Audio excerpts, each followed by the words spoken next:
tardes. Buenas Buenas tardes. Muy buen, tardes.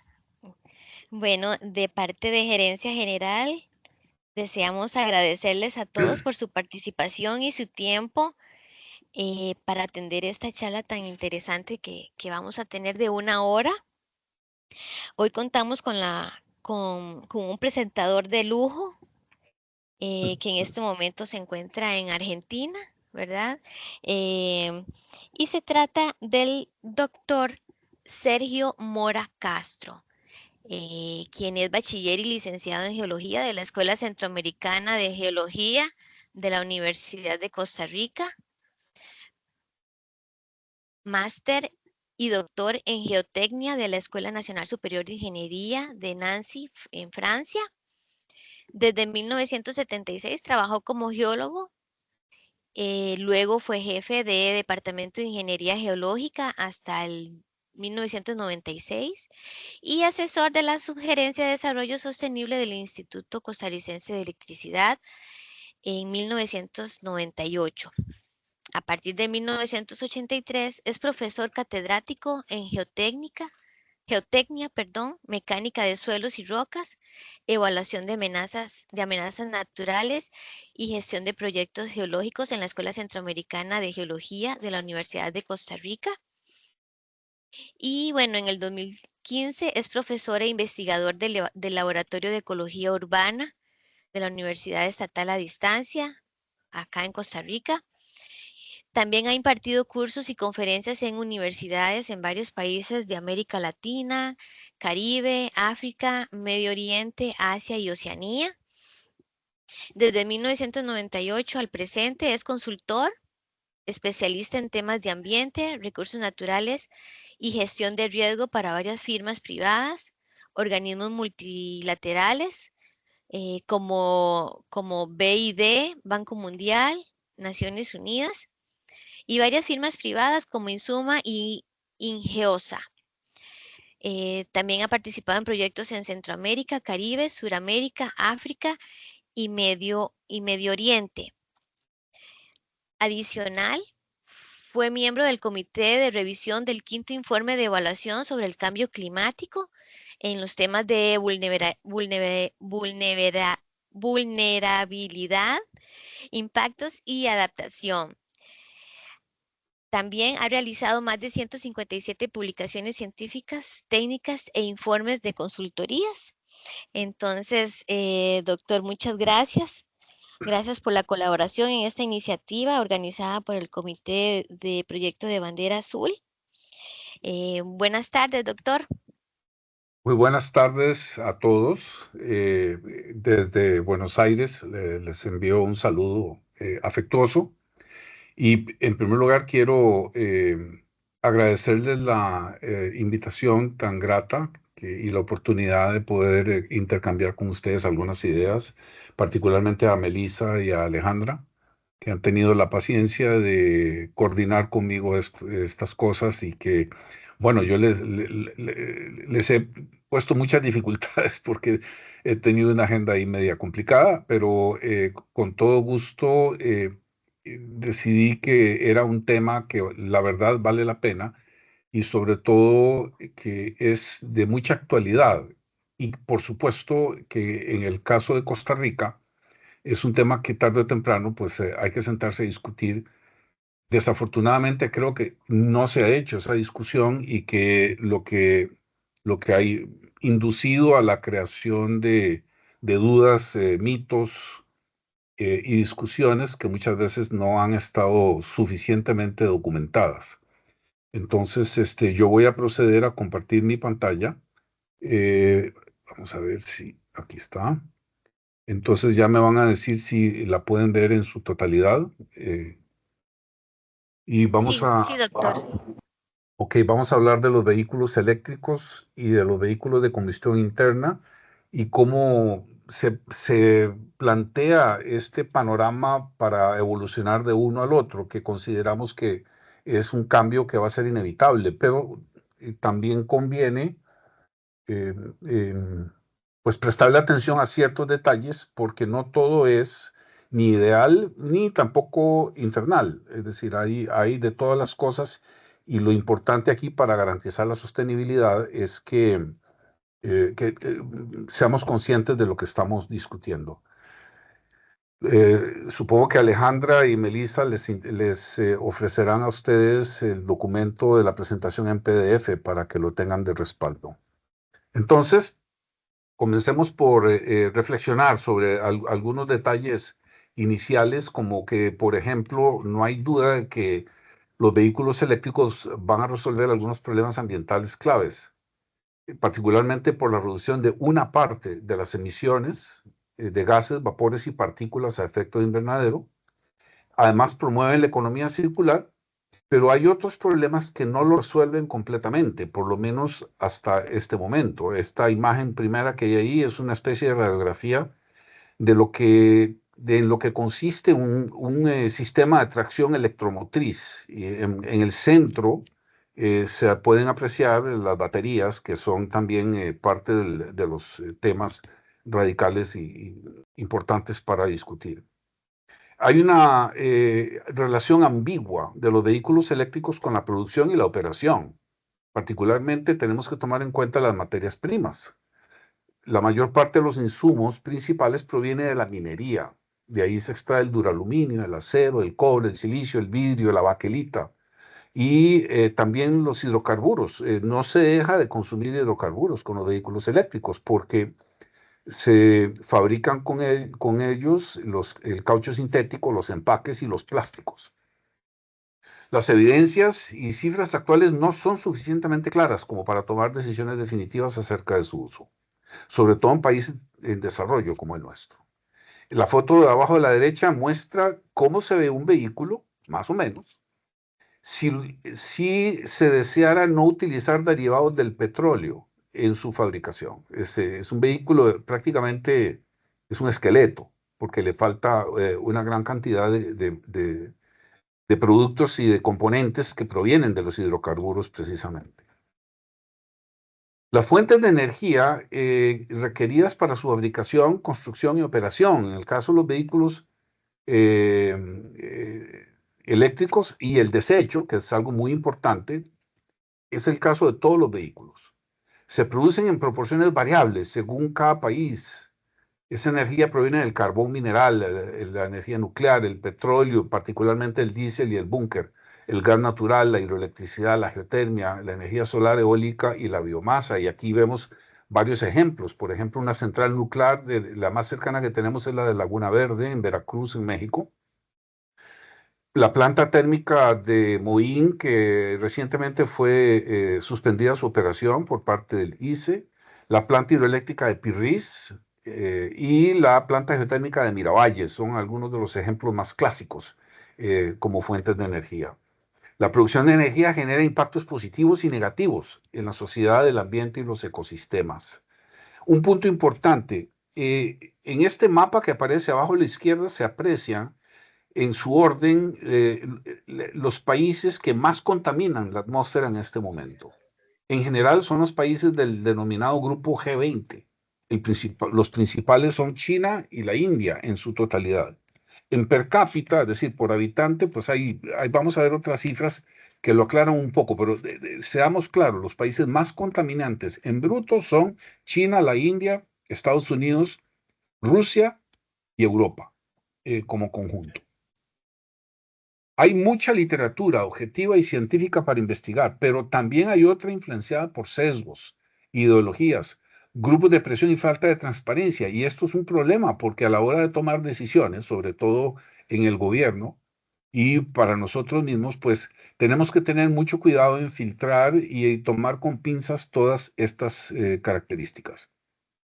La minería es un punto importante. Es factible llevar a cabo minería responsable y sostenible. En todo el mundo se hace. Sin embargo, también ha sido una actividad cuestionada porque no siempre se ajusta a las buenas prácticas ambientales y sociales. Un punto importante que también hay que tomar en cuenta, la demanda de los países de productos mineros, especialmente del, entre comillas, primer mundo, deriva en impactos ambientales y sociales que son considerables y a cambio de réditos pequeños, poco claros y equitativos con los países productores y su población.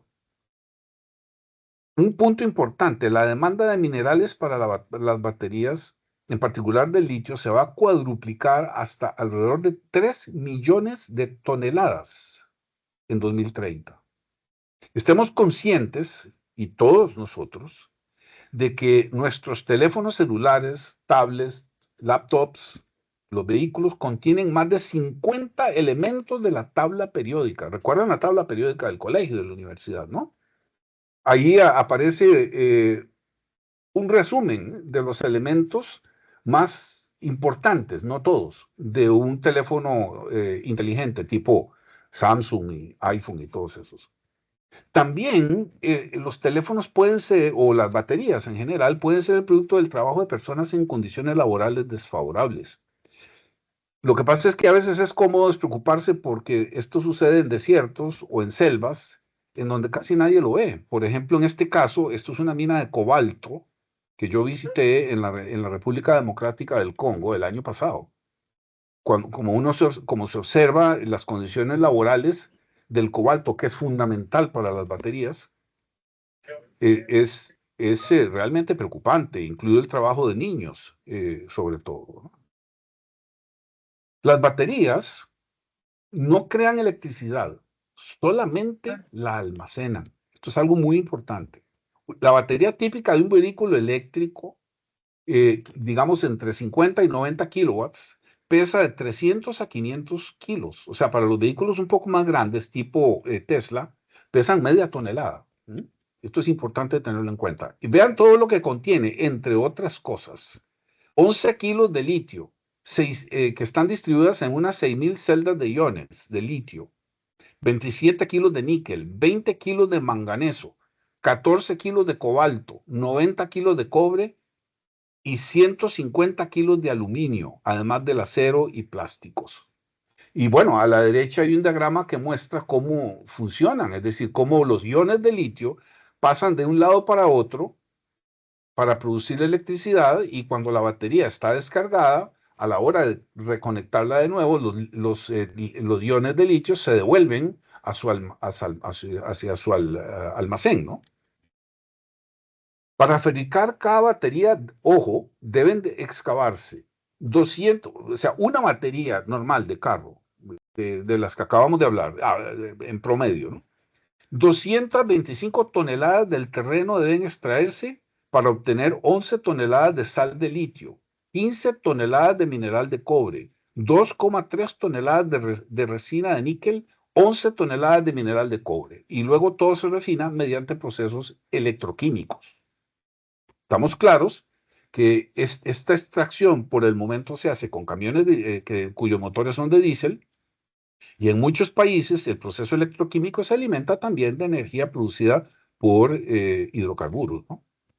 Con el reciclaje, sin embargo, el diseño final podría reducirse a 30 o 50 kilos en 2030 según las variables tecnológicas y económicas disponibles. Esta es una visita que hice en 2007 a una extracción piloto de litio en el Salar de Uyuni, en Bolivia. Ahí se aprecia. En ese momento, al ser piloto, era muy rudimentaria. Eran unos señores con unas palas y picos en un camión y se almacenaba temporalmente y de ahí pues se llevaba al proceso se exporta para la refinación.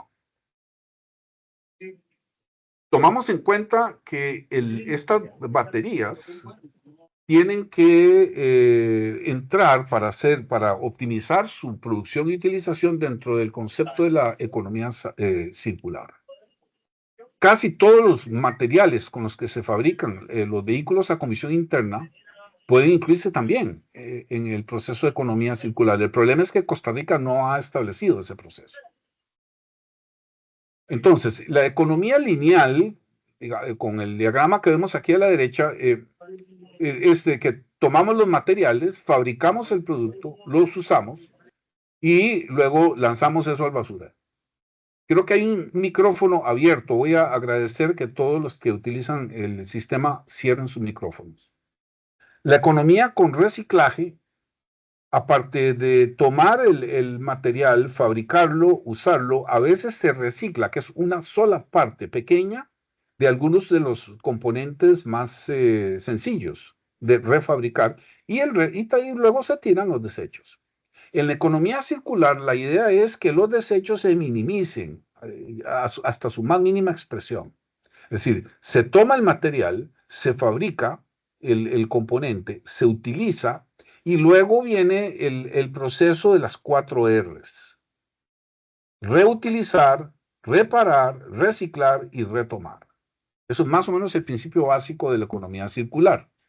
En cuanto a los vehículos eléctricos y en menor proporción los híbridos, estos son los que tienen la mayor potencialidad de la economía circular con respecto a los de combustión interna, suponiendo que esta economía circular fuese eficiente, conservativa y particularmente la de las baterías. Entonces, una de las ventajas fundamentales de los vehículos eléctricos es que pueden operar sin quemar combustible, siempre y cuando la energía de recarga sea renovable, lo cual no es la regla general. Es decir, sería absurdo y paradójico que para recargar una batería de un vehículo eléctrico estuviéramos conectados a una planta termoeléctrica o nuclear o de algún otro tipo de combustible fósil, ¿no? Los motores eléctricos no necesitan sistemas mecánicos y eléctricos para la combustión, el escape y el enfriamiento. Y esto es una enorme ventaja, porque simplifica el sistema operativo del vehículo. Gran parte del peso y de la complejidad de los vehículos de combustión interna son precisamente esos. El reciclaje podría reducir más o menos un 38% de las emisiones de CO2 y un 35% del costo de extracción minera de la materia prima de las baterías. Ahora, los sistemas operativos de los vehículos eléctricos son más complejos electrónica y tecnológicamente y requieren de mano de obra especializada para mantenimiento, reparación y recambios. Hay algunas desventajas en los vehículos eléctricos. Aunque las fuentes de minerales fuesen sostenibles en cuanto a su extracción, procesamiento ambiental y social, el cambio tecnológico no evolucionará rápidamente y se requiere de gran inversión financiera, pública y privada. Actualmente, el costo de producción de los vehículos eléctricos es de 35 a 50% mayor que el de los de combustión para la misma potencia de torque. O sea, los vehículos eléctricos por el momento son más caros, indiscutiblemente. Eso va a ir cambiando, esperamos, paulatinamente, ¿no? En cuanto a autonomía, en kilómetros de carretera plana sin aire acondicionado, los vehículos eléctricos, su autonomía varía entre el 25 y el 35% de los de combustión interna, además de las incomodidades de recargar en trayectos largos. El parque de combustión no se sustituirá tan solo con decisiones políticas, presiones de los lobbies minero y antipetrolero, ni por insistencia de los ambientalistas radicales. La mayoría de los propietarios no tiene recursos para cambiar su vehículo tan solo por la moda. Y tampoco es sostenible ofrecer subsidios provenientes de nuestros impuestos. El escenario no es sencillo. Todavía hay una falta de claridad informativa, fuentes objetivas sin sesgos, incertidumbre y abundan las ideologías radicales.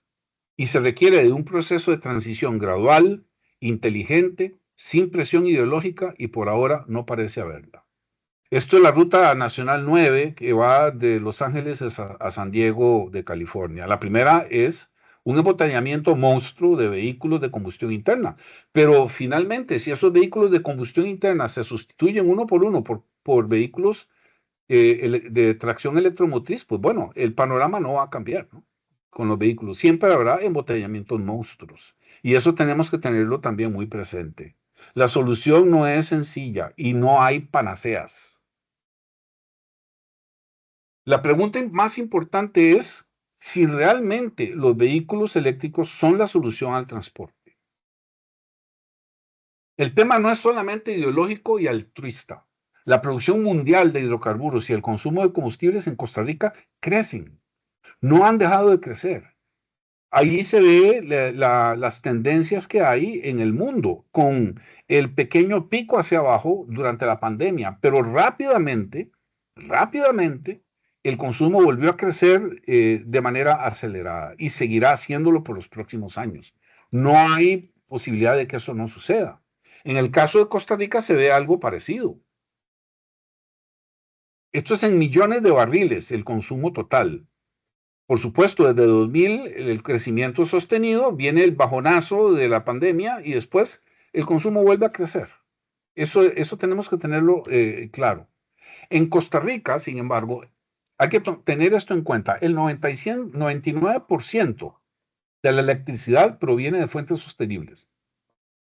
Pero del total de la energía, que no es solamente eléctrica, sino la tractomotriz, el 70% de la energía total de Costa Rica proviene de los combustibles fósiles, como se aprecia en este diagrama de aquí a la derecha. Eso, tengámoslos claros, la electricidad es energía, pero es apenas el 25, la cuarta parte de la energía total que se consume en Costa Rica. Y el consumo final de esa energía, en más de la mitad, es el transporte, la industria y el consumo residencial y otras menores. Entonces, si el transporte en algún momento consume tanta energía de hidrocarburos, pues bueno, ahí es en donde hay que plantearse la ventaja y la oportunidad de poder sustituir esa energía por eléctrica. Ahora, para reducir esas emisiones de gases, vapores y partículas a efecto de invernadero, deben hacerse inversiones grandes sin retorno rápido y evidente. Todo tiene que formar parte de una estrategia y eso es lo que por el momento, en mi opinión personal, yo no veo que haya en Costa Rica una estrategia y vamos a ver por qué. En primer lugar, no es Costa Rica quien contamina el aire en el mundo, sí lo es el G20. Aquí están los países que más emiten, por lo menos en las emisiones de 1850 acumuladas a 2021 en el mundo. Estados Unidos en primer lugar, y por ahí cerca vienen China, Rusia, Brasil, Indonesia, Alemania, India, el Reino Unido, Japón, Canadá, Ucrania, Francia, Australia, Argentina, México, Sudáfrica, Polonia, Tailandia, Italia e Irán. Costa Rica produce el 0,07% de las emisiones mundiales. Veamos estos cuadritos de aquí a la derecha. Estos son emisiones estimadas de millones de toneladas de CO2 por año en 2022. China, 12,5 millones de toneladas. Después viene Estados Unidos, India, bla, bla, bla. Un punto importante, la invasión de Rusia a Ucrania a partir de 2023. Fíjense que solo por la pérdida forestal de la guerra, esas emisiones equivalen a 4,85 años de las emisiones totales de Costa Rica, solamente por los árboles que se pierden en la guerra de invasión de Rusia a Ucrania. Solamente por eso. Ahí no estamos hablando del transporte de soldados, de las explosiones, de los cañonazos, de la producción de tanques y armamentos, etcétera, etcétera. Entonces, estas son las emisiones totales en Centroamérica. El país que más emisiones produce es Guatemala. Después viene Panamá. Después Honduras. Después Costa Rica, El Salvador, Nicaragua y Belice. Los 6 millones o casi 7 millones de toneladas de CO2 por año en Costa Rica equivalen al 0,05% de lo que produce China. Y el total de Centroamérica equivale a 0,45% de China. Aquí tenemos que entender claramente el por qué nosotros en Costa Rica no podemos echarnos en la espalda la responsabilidad de salvar el mundo y tenemos que vigilar cuánto cuesta ese tipo de gestiones. Es decir, tenemos que comparar el idealismo con el realismo. Casi ningún país contaminante ha hecho caso de las consignas insistentes propuestas por Costa Rica en todas las reuniones del IPCC, los COPs, durante la administraciones Solís y Alvarado. Estas propuestas costaron caras y distrajeron las prioridades nacionales urgentes. Se mantiene el deterioro ambiental en ríos, monocultivos, deforestación, como acabamos de ver en Gandoca, basureros, muertes por narcotráfico, sicariato, accidentes de tránsito, femicidios, pobreza, desempleo, retrasos en inversión pública, sobre todo en puentes, acueductos, carreteras y hospitales, y educación, que son temas álgidos. Toda la cantidad de cerebros y de inversión en llevar delegaciones de hasta 90 personas a estas reuniones internacionales, pues mucho de eso pudo haberse invertido en resolver estos problemas que son prioritarios. Accidentes de tránsito en Costa Rica están cobrando la vida de cerca de 500 personas al año. Ahí se necesita atender un poco esto también. Y si los costarricenses, todos los 5,5 millones, decidiéramos ir a vivirnos a las cavernas de Barrahonda, el clima y en nuestro país y el mundo ni se darían cuenta.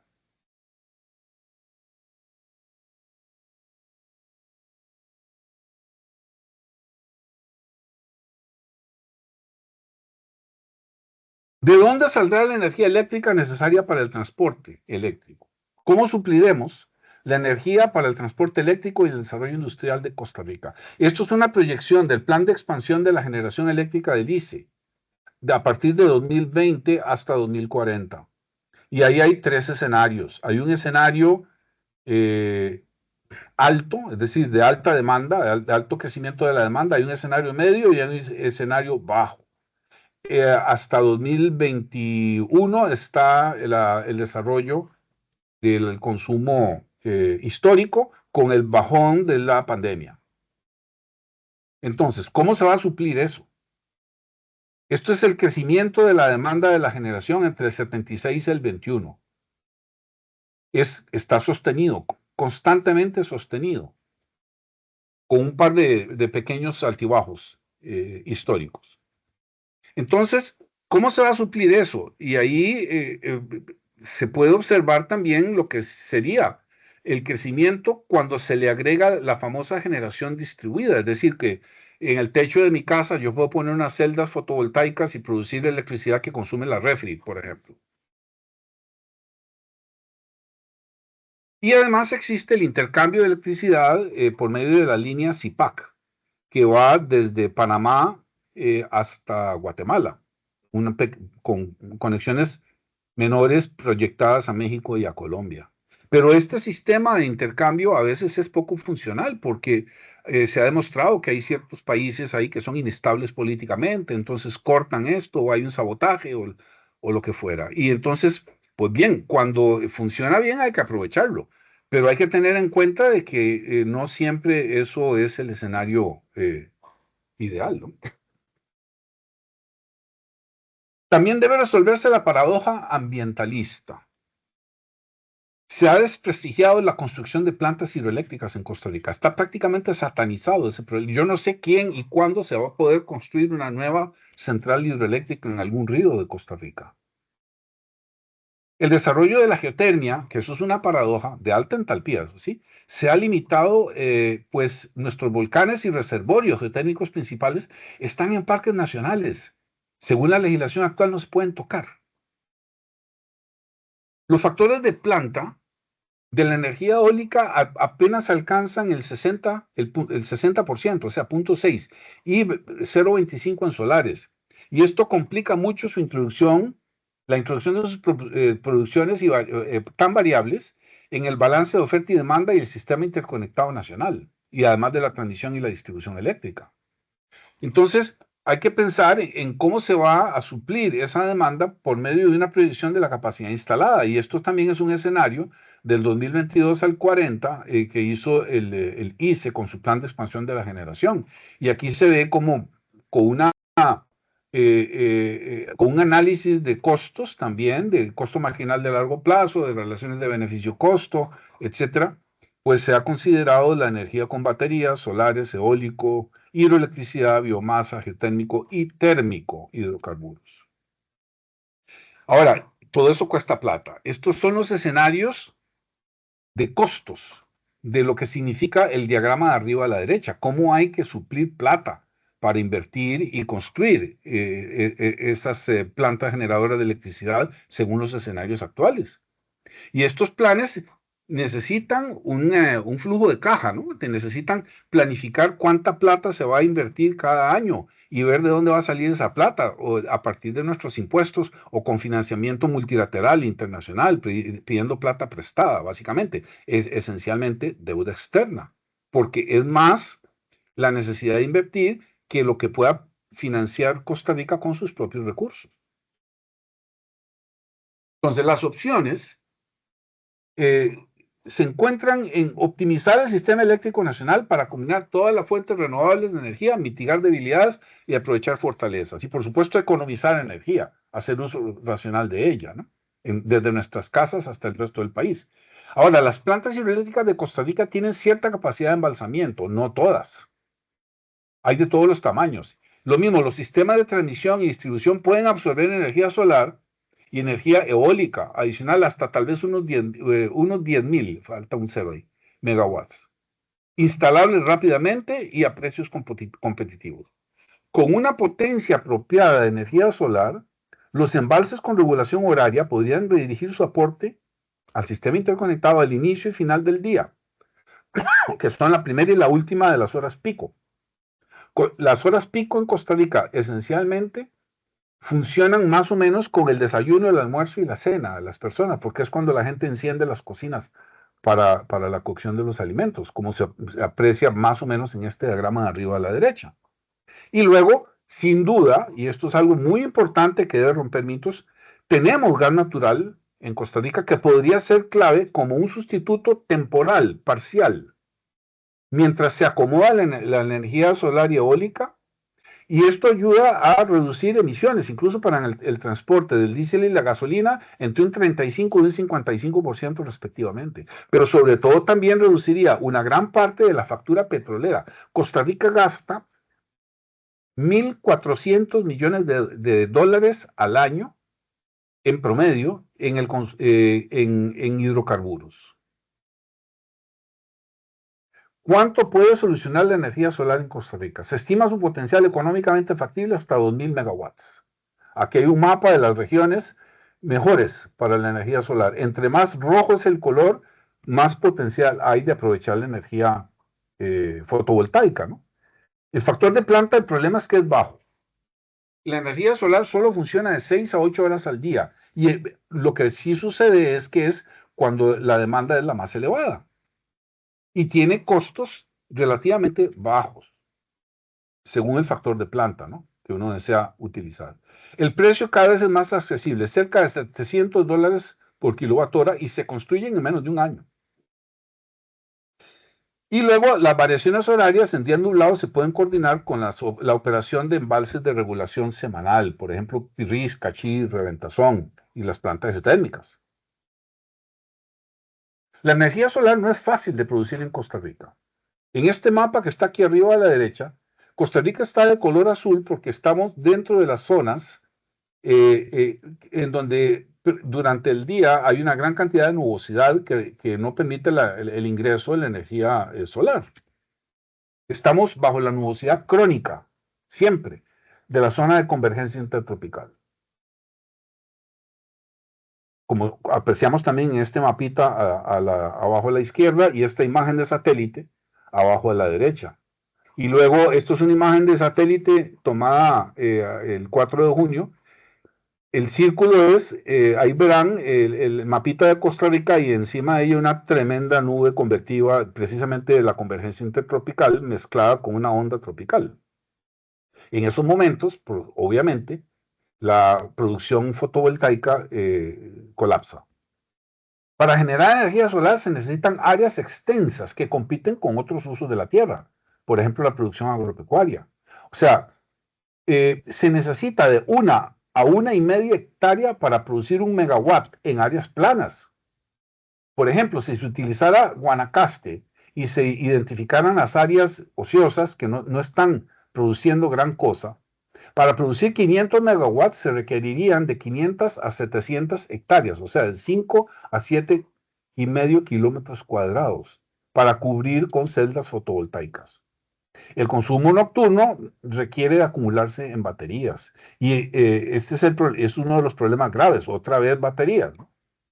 Los sistemas solares se utilizan para refinar el silicio de los paneles y esto es algo que genera pues también problemas de alteración ambiental. Se necesita ácido clorhídrico, sulfúrico, fluorhídrico, tricloroetano, acetona, y además se aplican el galio, el arseniuro, el diselenuro de cobre, indio y galio, y el teluluro de cadmio. Con solamente decir estos nombres se le erizan a uno los pelos del cuerpo.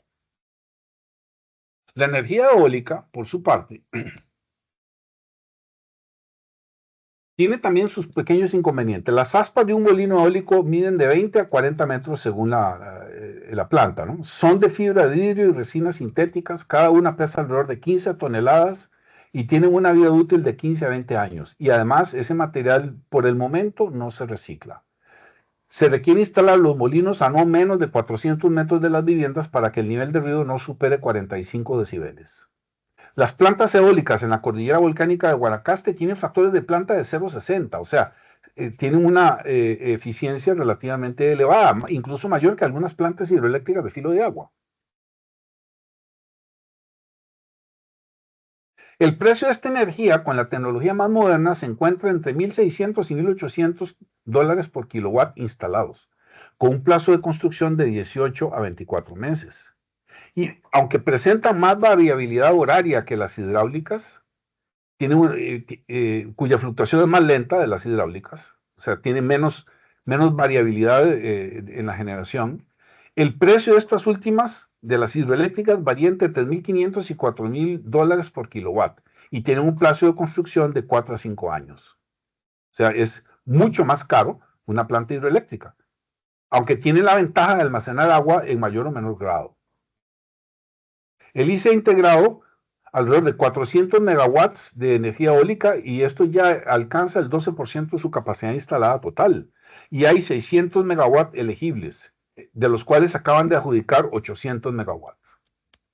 Requieren de sistemas de transmisión, distribución y subestaciones que garanticen el funcionamiento adecuado del sistema en Congo.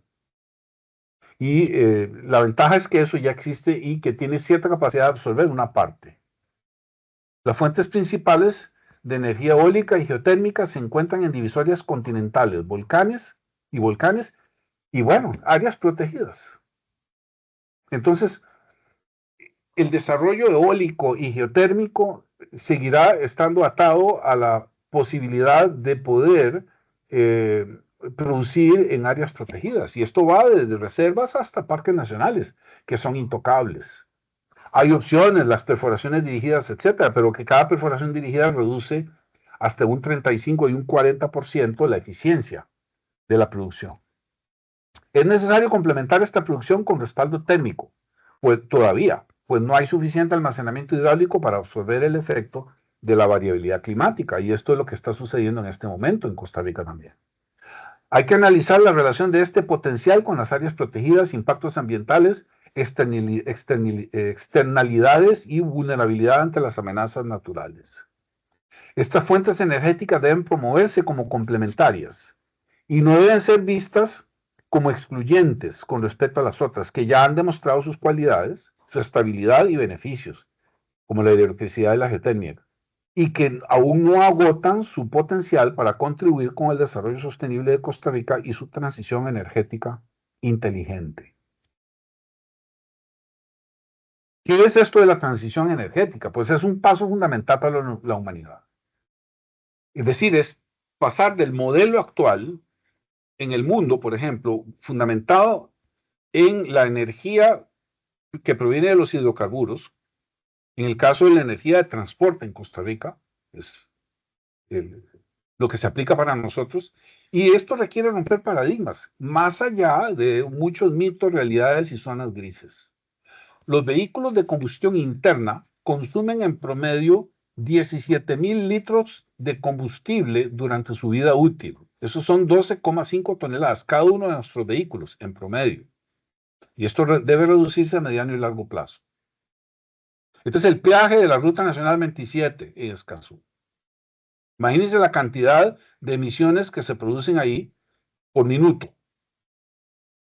La política pública nacional puede promover los vehículos eléctricos, pero en el largo plazo debe dirigirse al transporte ferroviario eléctrico multimodal, con beneficios ambientales, sociales y económicos intrínsecos, que son indudables. Este es el caso de uno de los trenes eléctricos aquí en Villa Urquiza, donde yo vivo, en Buenos Aires.